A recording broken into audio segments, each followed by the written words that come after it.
원래는 이제 성도제일부터 시작해서 부처님 그 열반제일까지 경도주간이라서 다들 수행하고 기도하는 시간들이 하니까 여러분들도 열심히 또 기도하시기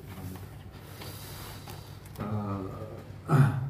지난 시간에 우리가 그런 말씀을 드렸는데 노정기가 있다.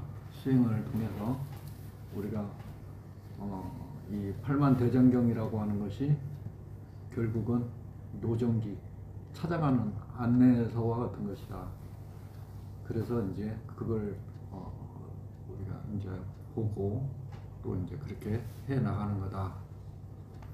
근데 이제 우리가 흔히 교정 가운데서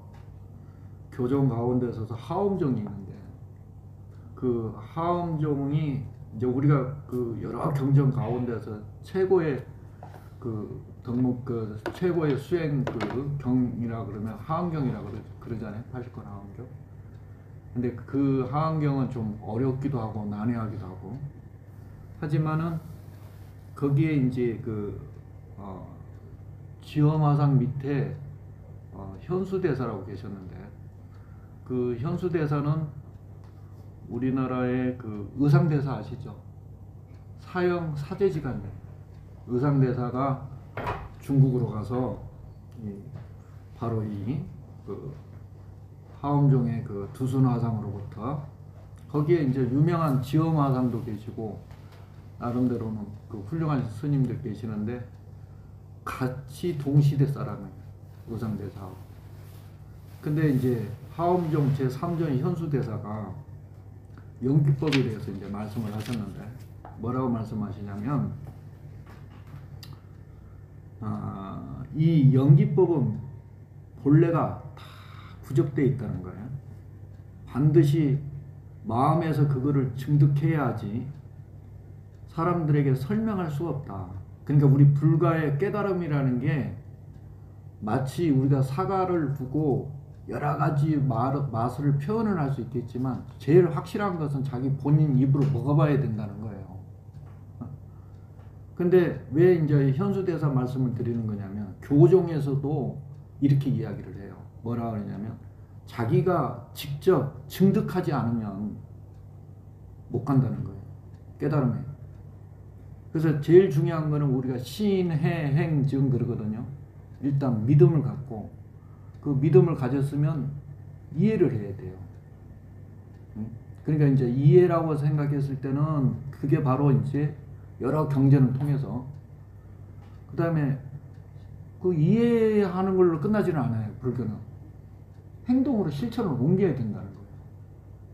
그러고 나서 마지막에 결국 증득한다는 거, 깨달아야만 된다는 거죠. 그러니까 어찌 보면 불교라는 종교는 난해하죠. 그래서 여러 과정을 수순을 밟아서 그렇게 해 나가야 되는 거기 때문에. 근데 우리가 다른 종교, 전변설 종교 같은 경우는 그냥 믿고 따르고 그 섭리에 맡기면 되잖아요. 하지만 우리는 그걸로 끝나는 게 아니야.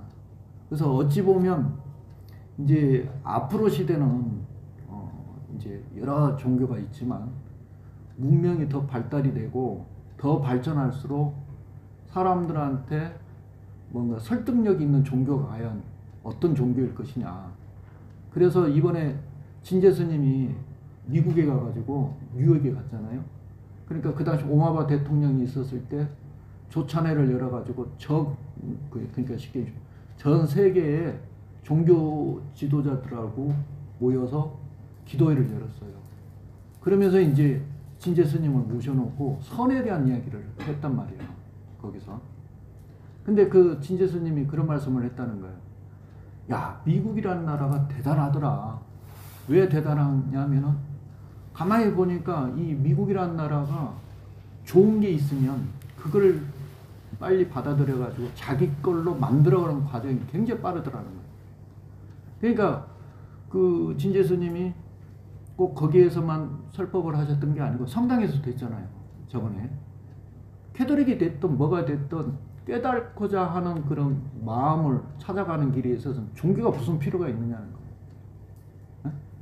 근데 그 사람들은 대래 이제 우리가 늘 말했던 선에 대한 것들, 명상에 대한 이야기가 우리 거라고 생각했던 것들이 이제는 정반대로 그쪽에 있는 사람들이 연구하고 발전시켰던 것들을 우리가 이제 대래 그 사람한테 배워야 되는 지경이 됐더라.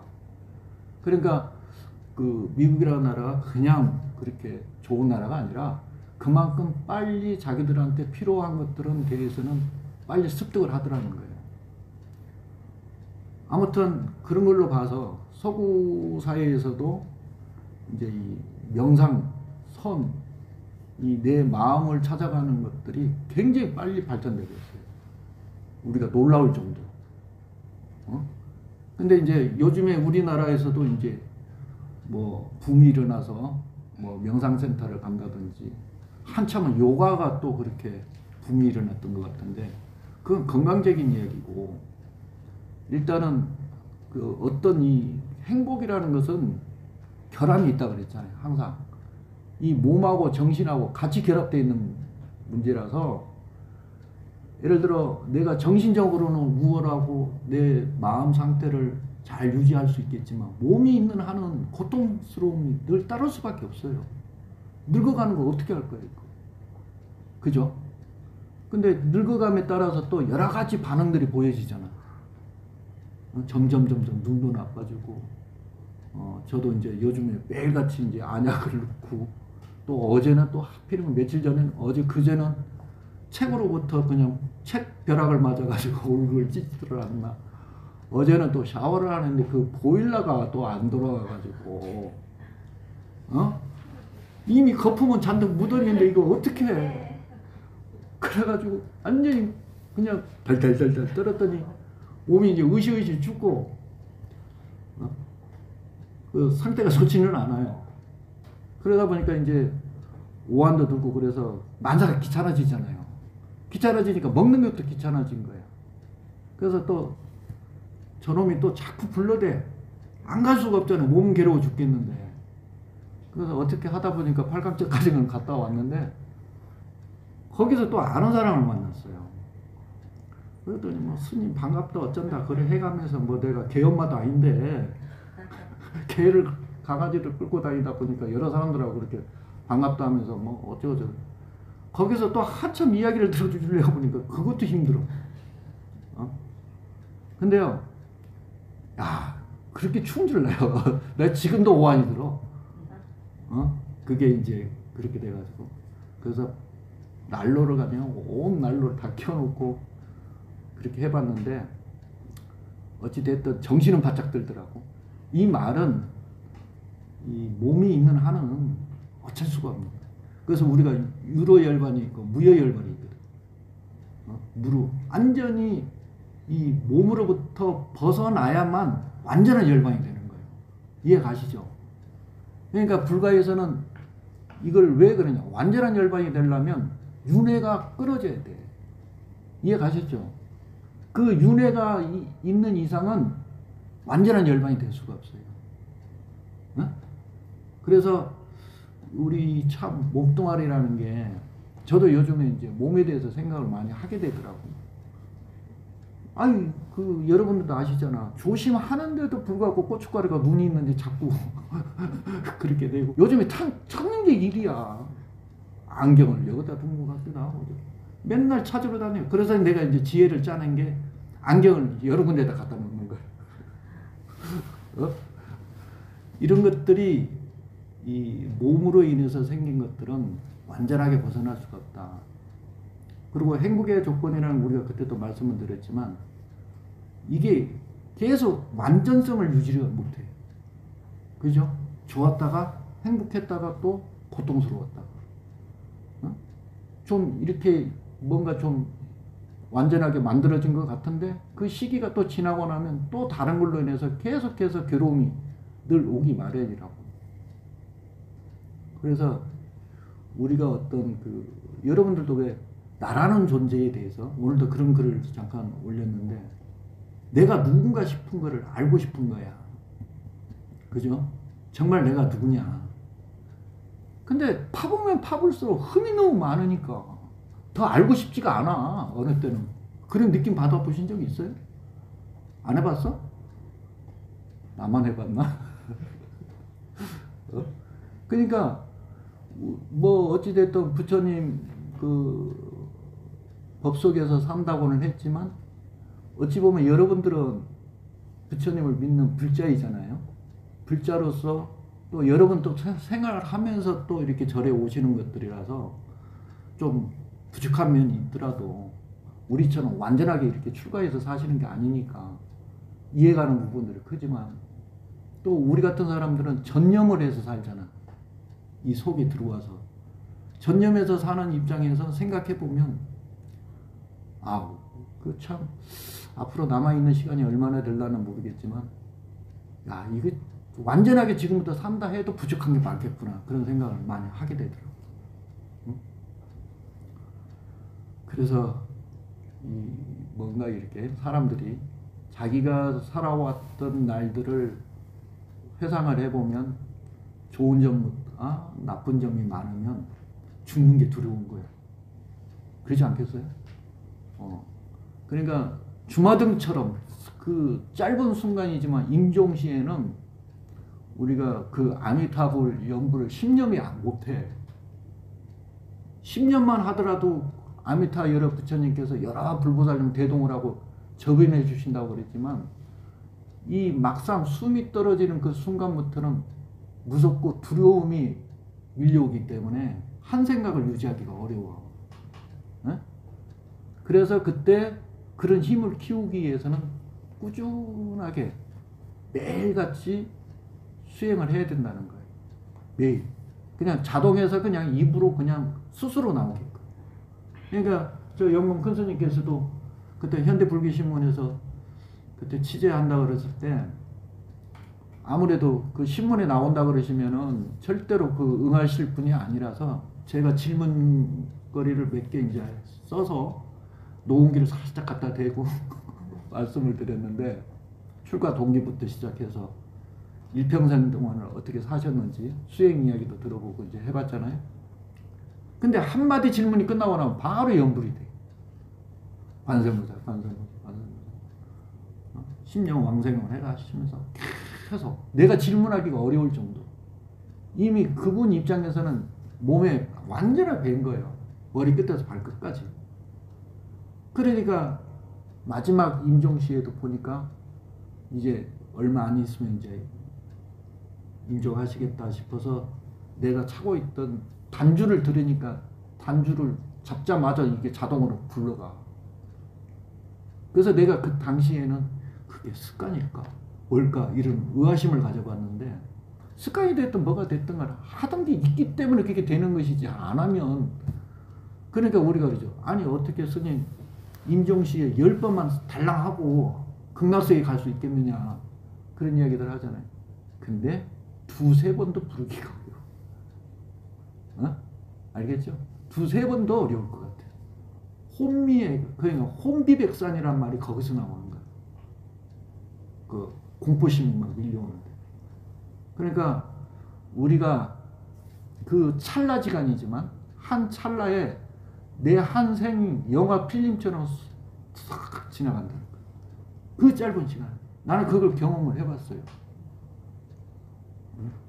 운전하고 하다가 도로가에 미끄러져가지고 차가 빙빙 돌면서 낭떠러지 떨어지는 그 순간에 그 여러 가지 생각이 지나가는데 그 가운데서도 제일 마지막 안전대를 내가 찼나? 그 생각이 딱 찼다는 생각이 드니까 그때부터는 생각이 좀 덜 하더라고. 아무튼 그래요. 그래서 어찌됐든 이 깨달음이라는 것을 설명하고 해석할 수 있다면 이건 연기법을 보지는 못하는 것이다. 그래서 우리가 증득이라는 게 그래서 어려운 거예요. 만만하지가 않아. 이놈의 그 마음이라는 게. 전에도 저번 시간에 내 마음인데 내가 마음대로 못 굴러가는 거야. 늘 괴롭고. 내가 좀 작심삼일도 들어보셨지? 마음을 또 이렇게 잡아보면 또 다른 것들이 또 와서 마구니 파순이가 다른 게 아니에요. 내 마음에서 일어나는 숱한 번미 망상이 마구니예요. 어느 때는 잡아다가 그냥 어떻게 휘둘러 쳐버리고 싶을 때가 한두 번이 아니라고. 그러니까 그 어떤 그 우리가 만다라 영화 가운데에서 지산스님인가 지선스님인가 영화 기억나요? 만다라에서 오래된 영화라서. 근데 그 지선스님이 마지막에는 결국 그 엄동설안에 합장한 채 이렇게 하고는 얼어서 죽잖아요. 그리고 그 운막 같은 집을 그대로 그냥 화장터 삼아서 불태워버린다. 그리고 내가 얼마 전에도 이야기했던 불의 하암사 선방에서 폐병을 앓고 있던 스님이 결국은 여러 스님들로부터 민폐가 된다 싶으니까 다른 사람들 같았으면 그 길로 나서서 병원을 간다든지 이랬을 거예요. 하지만 자기 생이 그렇게 많지 않다는 걸 알고 그냥 대래 하암사 우로 올라가서 그냥 그 지리산 한 곳에 소나무 위에다가 걸망을 걸어놓고 그렇게 자기 생을 보냈어. 그리고 나중에 그 유언장에 나왔는데 이 몸마저도 보시하고 싶다고. 그리고 나중에 이제 그 걸망 속에 보니까 통장에 많은 돈은 아니지만 잘 쓰여지기를 바란다 하면서 그렇게 해놨으니. 근데 그 스님 입장을 내가 생각을 곰곰이 아니 그 추울 때인데 물론 몇 개월 만에 이제 발견이 됐으니까 이미 몸은 다 흔적 없이 옷만 좀 입고 이렇게 흩어져 버렸겠지만 그 순간을 선택했을 때 그 마음이 오직했을까 그런 생각을 해보는 거예요. 그러니까 어떤 우리가 구도자라고 하는 것은 구할구자 도를 구한다고 하는 사람은 자기의 그 목숨마저도 바칠 수 있을 정도의 각오가 없으면 증득하기가 어려워. 어? 그러니까 나중에 나머지 말들이 다 뭐가 되느냐면 그냥 말장난일 뿐인 거예요. 말장난. 그래서 불가의 가나선 가운데에서 말도 떠나고 모든 걸 떠나는 가운데에서 우리가 선사들 이야기하시는 내용들 들어보면 전혀 이해되지 못한 말들이 많잖아요. 그건 즉시 바로 들어가는 마음으로서 들어가는 일이기 때문에 깨닫지 못한 사람은 알아들을 수가 없는 거예요. 응? 그래서 연기법을 보지 못하는 것이다. 반드시 해석을 끊고 실제로 마음을 닦아야 정견에 이룰 수 있다. 만약 마음으로 해석한 것을 증득이라고 여긴다면 평생 헛되게 보내는 것이다. 입으로 말하는 것이 증득이라 할 수가 없으니 입으로만 말하고 마음에 깨침이 없는 사람은 미친 사람과 같다. 그러니까 말 잘하는 그 깨달은 사람이 지금도 많아. 어? 말 잘하는 사람들이. 그래서 이 큰 연기법, 하음 연기법에 이렇게 일체법계 연기법, 일체법계 연기법을 이거는 증득해야 되는 것이다. 그러니까 하음경만 자꾸 외우고 글만 자꾸 보면 연기법을 알 수 있지 않겠느냐고 생각은 들 수 있겠지만, 그러니까 여러분들도 잘 생각하셔야 돼요. 천수경 뭐 약창계 여러 우리 읽는 기도문들이 있잖아요. 이거를 내용만 그냥 줄줄줄 외우면 무슨 의미가 있겠냐는 거야. 물론 큰 공덕도 있겠지만 그래도 여러분들이 우리가 다생이니까 한 생만 사는 게 아니잖아요. 금강경이라도 자꾸 읽고 읽다 보면 언젠가는 그 시절 인연이 도래를 하면 이 말씀이 무슨 말씀일까 싶어가지고 정신이 바짝 차려질 때가 있다는 거예요. 그때 또 이렇게 공부했던 것들이 다음 생에 연생이 돼가지고 더 그게 이제 커지는 거지. 응? 내가 지금 못 깨달을 건데 뭐 하면 뭐하나 이렇게 생각해서는 안 돼요. 그래서 이 현수 스님은 화음 연기에 있어서 가장 최고 권위자인데 그렇게 말을 할 때 경만 봐서는 안 되기 때문이다. 이 연기법을 알려면 반드시 마음에 증득해야 된다. 그러니까 이 연기법이라는 게 어떻게 보면 쉬운 것 같지만 절대로 쉽지 않다는 거예요. 그러니까 우리가 지난 시간에 그랬어요. 이 세상이 가면 갈수록 더 혼란스러워요 지금. 응? 그러니까 오직하면 불안, 불만이 대출해가는 세상이라고 그랬잖아요. 대출 받아갖고 사는 거예요. 미리 끄집어내갖고 막 불안 초조를 다 끄집어내는 거예요. 근데 앞으로 시대 7운이 지났고 8운이 지났고 이제 9운이 오는 시대예요. 그러면 이게 2024년부터 자축 24년부터 9운이 시작되는데 궁금하죠? 9운이 7, 8 운들은 이제 딱 지나갔는데 이 9운이 되면 우리나라가 간방이라고 그랬잖아요. 동북간 간방의 시대가 이제 오는데 여러 가지 환경과 모든 것들이 싹 바뀐다는 거예요. 완전히 바뀌어요. 시스템 자체도. 오직하면은 에필로지라고 그래서 모든 것들이 이제 이라 그러면 화해, 불의 세계가 이제 도래할 건데, 불은 다른 말로 남쪽이기도 하고 남방을 이야기할 수도 있겠지만 또 불은 밝음이 있잖아요. 그죠? 그래서 이 깨는 아가씨깨야. 가운데는 양으로 이루어졌고 가운데는 음깨로 이루어졌어요. 그래서 아가씨들이 이제 뭐가 이제 문제가 있냐면 밝음은 있겠지만 허세가 심해. 무슨 말인지 아시겠죠? 그러니까 낭비가 심하다고. 그렇지 않는 사람들도 있겠지만, 근데 이미 이 구운의 시대가 2024년부터 시작이 될 건데 이미 그 시대가 구운이 시작하기 전에 여러 가지 시간들의 여러 가지 기운들이 이미 와 있어요. 여러 가지 것들이. 그게 이제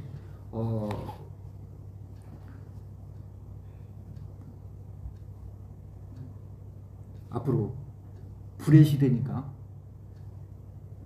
지진, 화산, 지각 변동, 그 다음에 여러 가지 환경 문제, 이런 것들이 이제 많이 이제 생기는 거고, 그 다음에 이제 또 하나가 뭐냐면 병겁이라고 했다고. 수많은 병들이 이제 닥칠 것이다.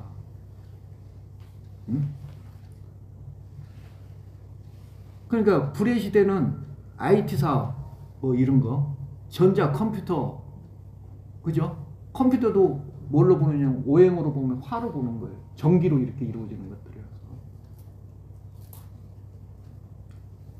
그리고 이 4차 산업이라는 게 여러분 핸드폰 하나면 모든 걸 다 연락을 주고받고 또 알 수 있는 것들 다 찾아볼 수 있잖아요. 그죠? 그리고 불의 시대니까 결국은 불은 이렇게 형체는 없지만 일렁거리잖아요. 그리고 우로만 올라가려고 그러거든.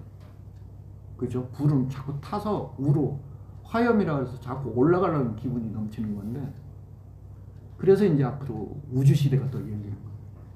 로켓이라든지 이런 것들이. 그리고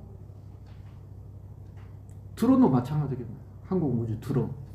이런 것들도 앞으로 이제 여러분들이 이제 드론이라는 걸로 물건을 다 택배로 받을 세상이 곧 이제 왔는데, 이러한 게 다 이계 세계에서 일어나는 현상들이에요. 응? 그러니까 인공지능도 마찬가지고. 메타박스라고 저거 버스 이야기 들어봤지? 아바타가 이제는 그 안에 하나의 현상에, 내가 예를 들어 그 안에 가가지고, 그러니까 졸업도 요즘에는 이제 비대면이다 보니까 자기가 직접 참석을 못하지만 자기 아바타가 하나 가가지고 그 교장 선생님으로부터 뭐 졸업장을 받는 거야. 이러한 것들이 수없이 많이 이제 만들어지는 거예요. 그러면 어찌 보면 참 편리할 수도 있겠지만은, 여러분 생각을 해봐봐. 20 몇 층에서 아파트에 살아. 그죠?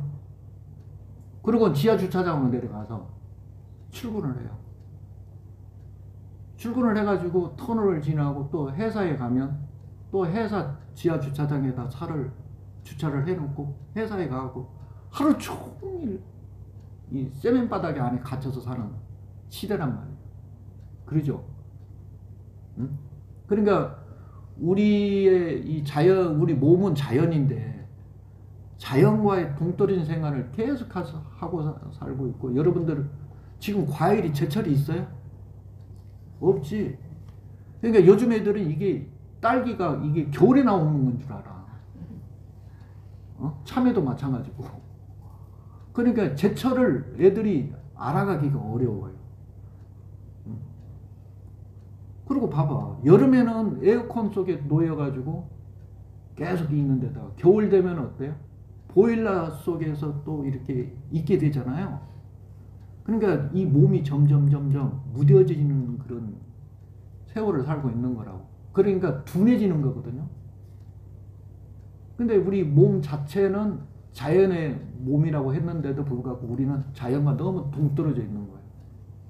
그래서 우리가 걷기 명상이라든지 이렇게 사유할 수 있는 시간들을 만들지 않으면 햇빛 받을 일도 없고, 또 내가 사유할 수 있는 어떤 그런 정서적인 그런 문화를 내가 읽어낼 수가 없어요. 그러니까 아까도 말씀드렸지만 타너 스님이 84년도 입적을 하셨어요. 그리고 83년도 입적하시고 84년도가 갑자시대가 그때 왔는데, 그러면 또 이 구운의 갑자가 2044년에 끝나요. 그러면 그 시대에 벌어질 것들이 뭐냐? 지각변동이 꼭 일어난다는 거예요. 지각변동, 화산, 지진.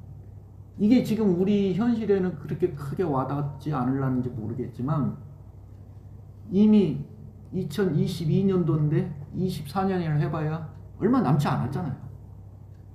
그죠? 그러면 세상이 그렇게 뒤집어지는 세상이 오고 그러한 상황들이 벌어지면 사람들은 놀랄 거 아니에요. 그러면 개미들을 한번 보세요. 개미들은 이미 지진이 일어날 거, 쓰나미가 올 것들을 미리 알고 걔네들은 다 피했다고. 그죠? 동물들은 우리 인간들보다도 예민하게 그거를 읽어내는 힘이 있어요. 근데 우리는 아까도 말씀을 드렸지만 갇혀서만 그렇게 자연과 동떨어진 세상에 살다 보니까 이 감각이 둔해져가지고 그걸 미리 예측을 못해요. 근데 문제는 뭐냐면 그런 상황들이 한 번에 콱 이렇게 벌어지게 되면 놀래서 죽는 사람이 더 많다는 거예요. 놀래가지고. 근데 왜 앞으로 이렇게 세상이 더 불안하고 더 초조해질 건데, 이 초조함이 더 그러한 것들이 자주 일어나다 보면 사람이 의탁하고 싶은 생각이 자꾸 들 거 아니에요. 그러죠? 어딘가 내가 믿음을 내가 한 곳에 두고 싶어 하는 생각을 더 들을 텐데, 그 믿음이 불교는 앞으로 가면 갈수록 사람들한테 더 호소리게 생긴다는 거예요. 그러니까 전에 타너 스님도 그 말씀하셨어요. 앞으로 그러한 시대를 살아가는데 지혜로움은 참선을 해라. 선정에 들어있는 힘을 갖지 않고서는 놀래서 다 죽는다 그랬어. 놀래서. 그러니까 우리가 연불하는 것도 그렇잖아요. 연불도 하다 보면 의지가 되잖아. 관세무사 이렇게 의지가 되는 거고, 그 연불하는 가운데 속에서 혼비백산하는 그런 정신적인 것들을 딱 잡아주기 때문에 여러분들께서도 그러한 것들 잘 생각을 해보셔야 돼요. 그래서 어찌 보면 참 우리가 시대를 잘 만난 것 같기도 하고, 전에는 파롱 가운데서 우리 소남이잖아, 소남. 감방이. 한국의 젊은 청년들이 세상에 우리 그 나라 말로 한국어로 세계인들이 따라 부르는 경우가 언제 가게 있었나? 없었잖아요. 지금은 다 그렇게 우리나라 언어로 다 따라서 하는 세상이라고. 그게 이미 아까도 말씀드렸지만 구운 세상에 변화가 온 것을 이미 그걸 봐서라도 우리가 알 수가 있다는 얘기예요. 이해 가시죠? 그러니까 앞으로 이제 미디어가 더 확실하게 이제 발전할 거 아니에요. 응? 미디어가. 그래서 4.3후에 2.3후에 하원경에 그런 말씀들이 나오는데 이법계라고 하는 것은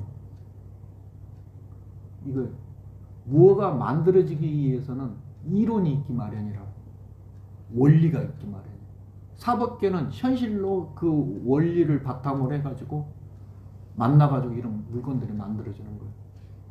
그러면 2.3후의 법계라고 하는 것은 2와 4가 같이 합쳐서 서로 방해되지 않으면서 같이 합쳐지면서 서로 연결되는 세상이 펼쳐진다는 거예요.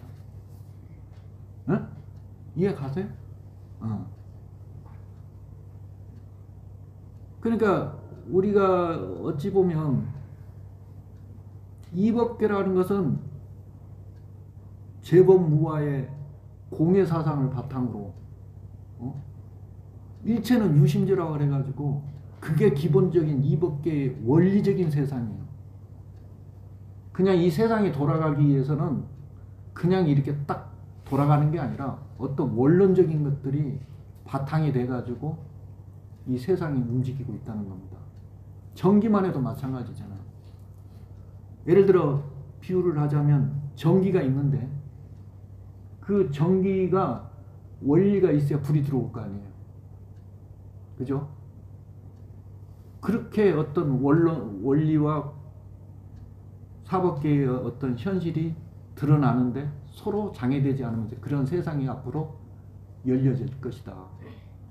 그걸 대표적으로 잘 설명할 수 있는 게 모든 종교로부터 더 강력하게 그 사람들한테 설득력 있는 게 불교가 될 거라는 거예요. 그러니까 스님이라서 이런 이야기 하는 게 아니에요.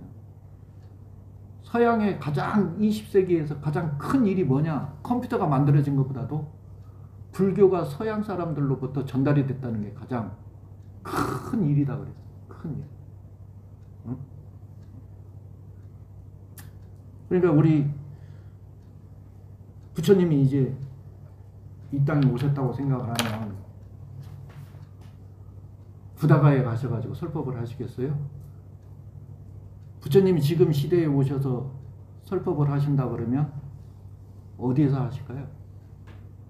어디에서 하실 것 같아요? 방송국 가서 아마 설법을 하시지 않을까. 그지? 방송국 가서 그냥 한꺼번에 그냥 미디어 시대니까. 근데 이제 여러분들이 이 불이라고 하는 것은 있게는 양면성이 있어요. 좋은 점이, 밝음이라고 하는 것은 좋은 점일 수도 있지만 이게 또 너무 물질 만능적으로 물질적인 걸로만 치우쳐가지고 정신적인 그런 것에 대한 등한시할 수도 있다. 그러니까 이미 북극에는 그 뜨거운 불기운이 북극 쪽으로 지나가고 있다는 거 아니에요. 그래서 그로 인해 가지고 빙산이 다 녹아 없어질 것이다 그랬어요. 빙산이 다. 그러니까 벌써 지금 히말라야 쪽에 있는 설산이 거의 다 녹고 이제 얼마 남지 않았다 그러잖아요. 그러면 그 환경 재앙이 빌 게이츠도 그렇게 얘기해요. 기후 변화라고 안 해. 그 사람은 기후 재앙이라고 그러지. 그 사람은 재앙이라고 그래. 재앙. 그래서 어찌 보면 우리가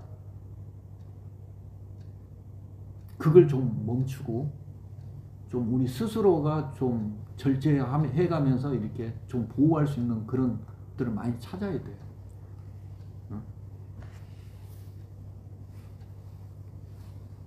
말법 시대에 가면 대방등, 대직경에 이미 부처님의 예언을 다 해놓으셨어. 우리가 부처님 그 500년 이렇게 이야기를 했거든요. 그래서 처음에는 500년 동안은 성불하는 사람이 많다 그랬어요. 성불경고. 부처님 인멸하시고 500년 동안은 수많은 사람들이 성불하는 사람들이 많을 것인데,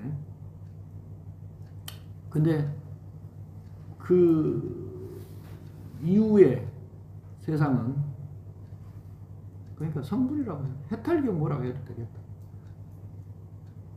선정경고. 선정에 드는 사람은 또 많다는 거예요. 그러니까 우리가 부처님 인멸하시고 500년을 갖다가 이 1000년 동안을 정법시대라고 해요. 부처님 법이 그대로 머물러 있는 세상. 그러면 앞으로 또 500년은 또 무슨 시대냐? 다문경고라 그랬어. 부처님 그렇게 선정에 들어서 해탈경고처럼 많이 깨닫는 사람은 없지만 그래도 부처님 경을 많이 듣고 공부하는 사람은 많다는 거예요. 그리고 그 500년 동안은 뭐가 있느냐면은 탑사내고 불사가 많다는 거예요. 그러니까 그러니까 부처님 인멸하고 2000년 동안은 상법시대라고 그래요. 상은 그대로. 그러니까 여러분들 해인사 대장경이 8만 대장경이 오자가 하나도 없어요.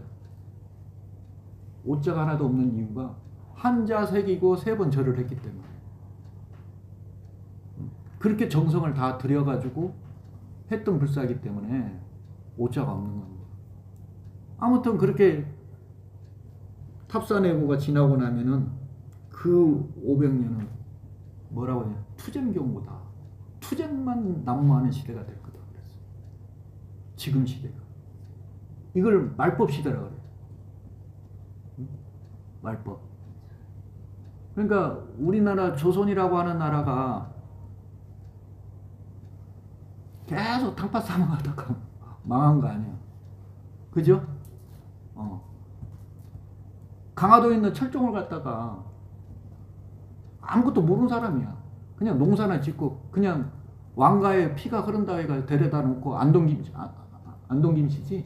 세도 정치하면서 허사비 만들어 놓고 그러면서 계속해서 당파적인 걸로만 힘을 쓰다 보니까 갑신정변이 일어났을 때, 그러니까 우리나라의 당파의 역사는 굉장히 길어요.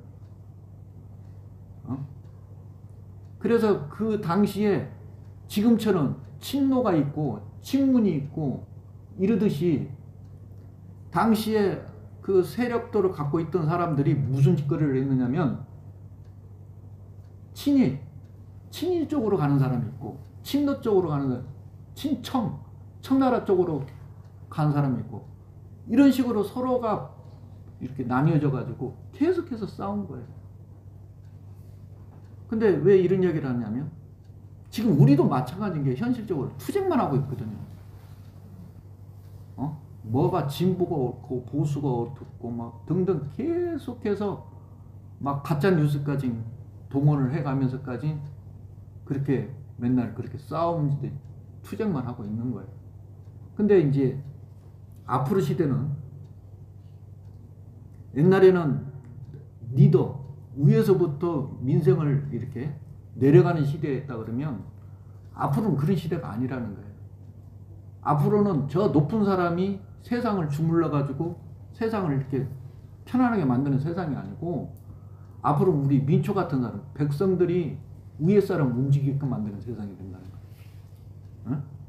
그래서 이번에 선거도 이미 판이 다 끝났어요.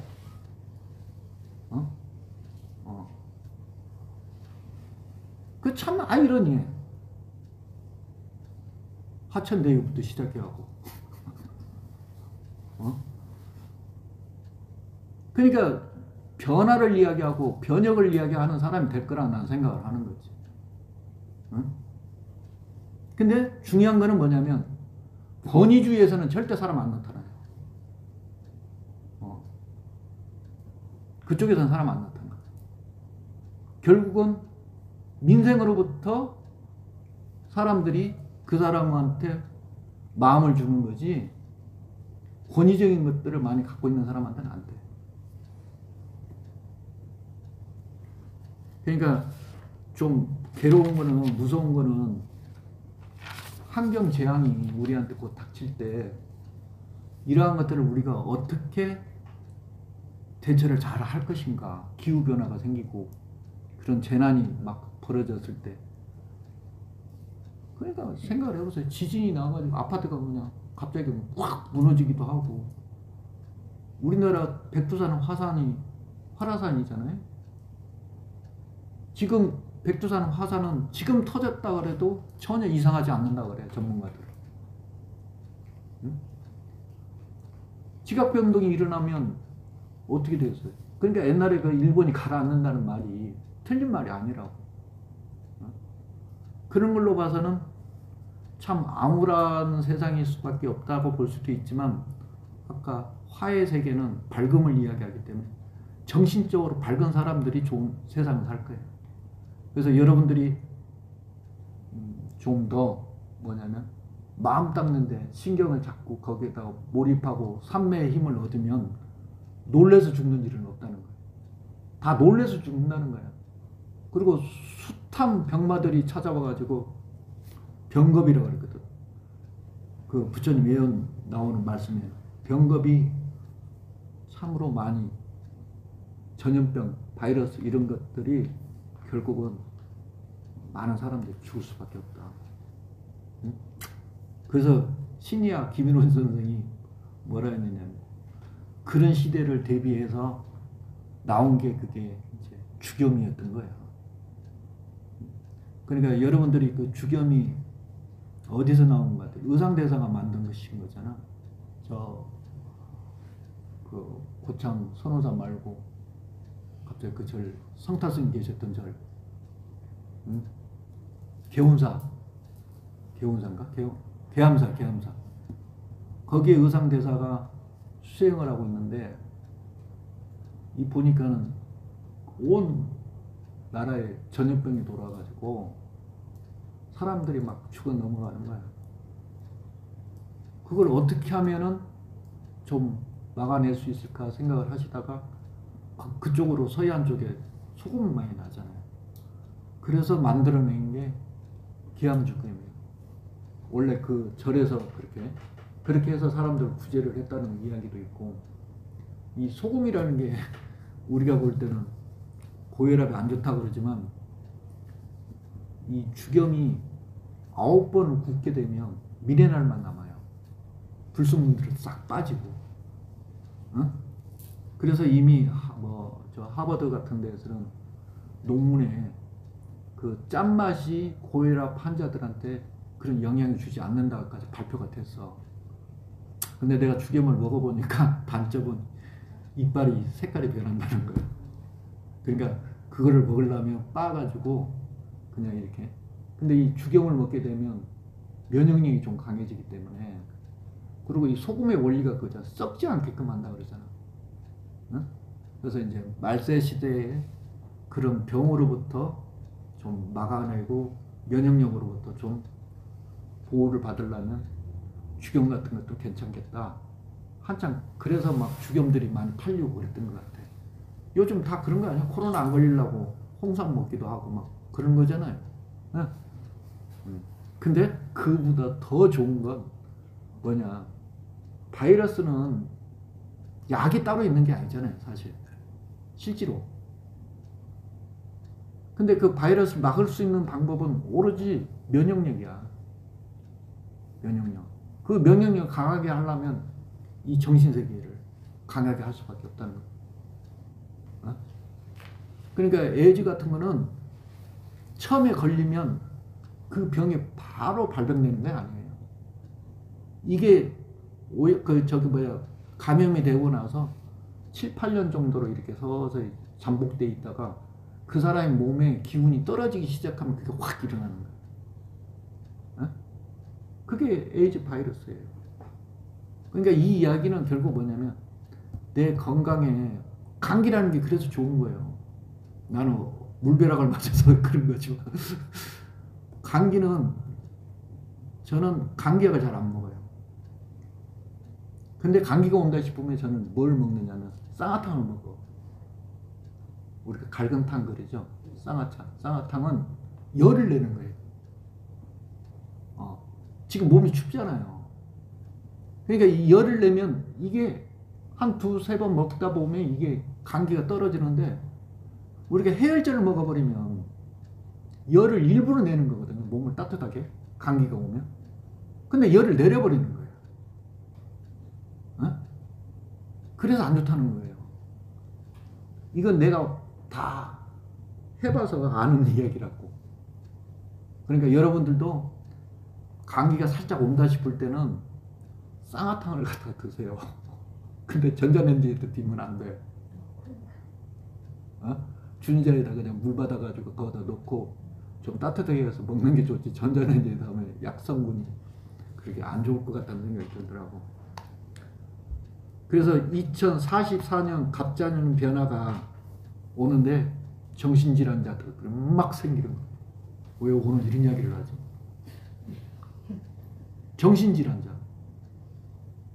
지금 분노의 시대잖아요. 투쟁의 시대고. 근데 여러분 생각을 해보세요. 상상할 수 없는 일들이 일어나. 자식이 부모를 죽여요. 응? 그리고 살인은 더 흉악해지고. 그러한 시대가 점점 물질적인 거는 우리가 당군 이래 제일 잘 먹고 잘 살고 있어요. 지금 현재는 부족한 게 별로 없어.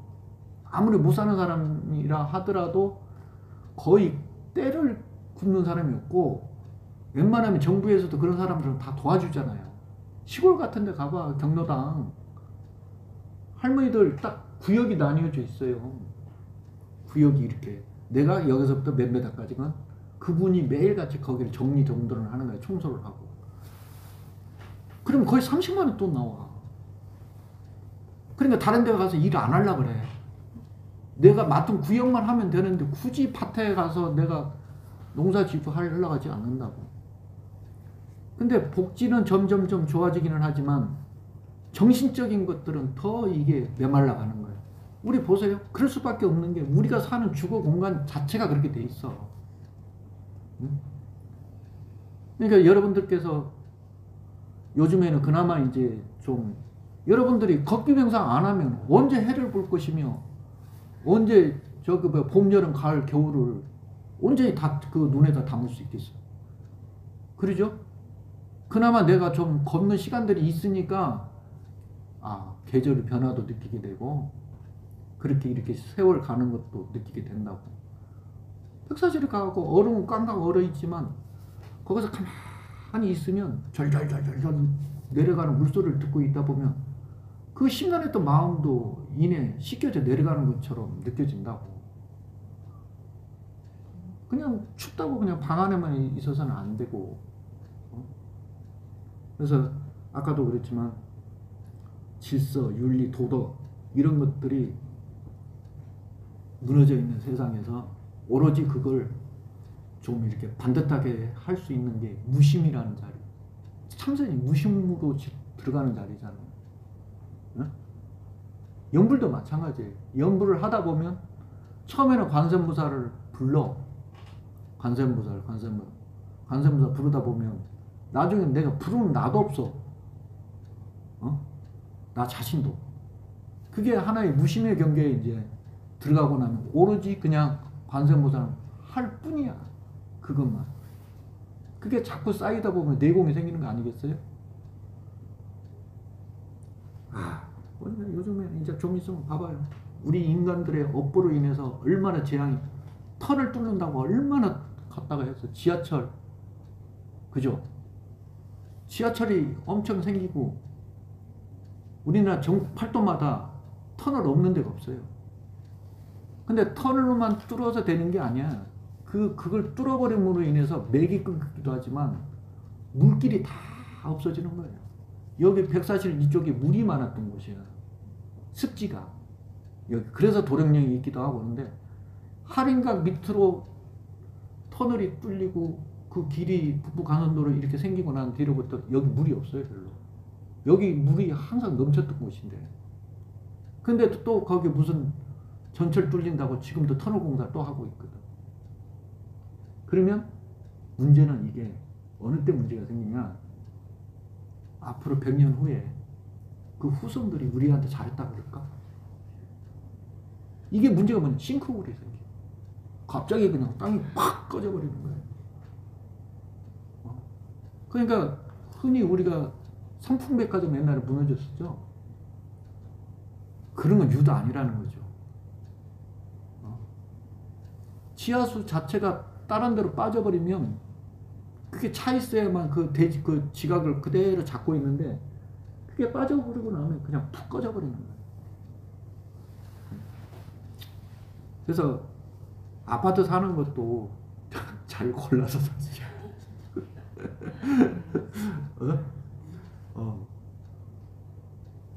그렇지 않겠어요?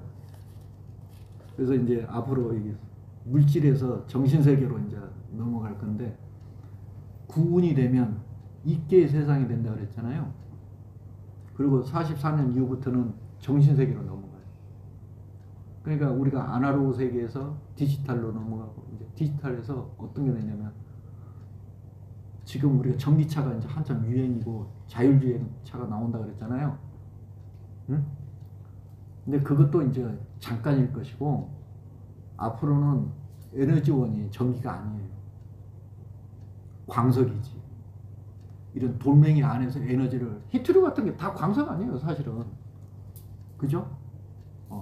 그런 걸로 인해서 이제 에너지원들이 만들어지기도 하고, 우리나라가 또 앞으로 잘해가고 있는 게 인공태양을 벌써 만들어가고 세계 사람들이 놀라고 있잖아요. 인공태양을 만들어요. 그래서 앞으로 여러분들이, 그러니까 이제 그런 거지. 그전에는 빈자집, 가난한 집에서 인물이 나왔거든요.